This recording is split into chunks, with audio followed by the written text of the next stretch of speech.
Berita melaporkan Anwar Ibrahim mengatakan bahawa Fiji berminat mencontohi model pembangunan Malaysia. Jadi saudara, persoalan yang timbul sekarang ni, adakah Malaysia ini dibangunkan oleh Anwar Ibrahim yang dia bangga sangat ni? Dan kalau kita tengok respon penyokong kerajaan Madani ni, seolah-olah macam Malaysia ni membangun khana Anwar Ibrahim lah. Mereka punya Imam Non. Jadi saya cadangkan, lepas ni LRT dah boleh tukar dah, letak apa? LR Non. MRT jadi MR Non. Proton boleh jadi Pronon. Malaysia Airlines boleh jadi Malaya Airnon. Dan juga yang lain-lain dah boleh tukar lah, claim lah semua. Jadi saudara dan saudari, selama Anwar menjadi Perdana Menteri, hasil kerja beliau adalah apa?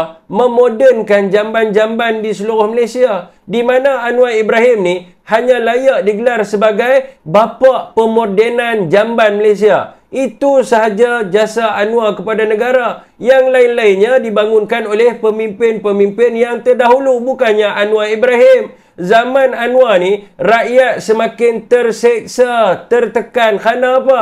Anwar ni ternyata gagal dalam dasar-dasar yang dibuat oleh beliau. Dan kalau di UK, dah lama dah, sebagai contohnya Liz Truss. Dia resign. Kenapa? Dia tidak mahu keadaan ekonomi negara semakin meruncing. Bukan macam kat Malaysia. Anwar ni walaupun ternyata gagal, tapi dia masih terhegeh-hegeh nak jadi Perdana Menteri. Dan di akhirnya yang susah rakyat Malaysia. Lepas tu semua benda dia nak claim. Jadi apakah pandangan rakyat Malaysia? Hamba rasa lawak tak dengan berita ni?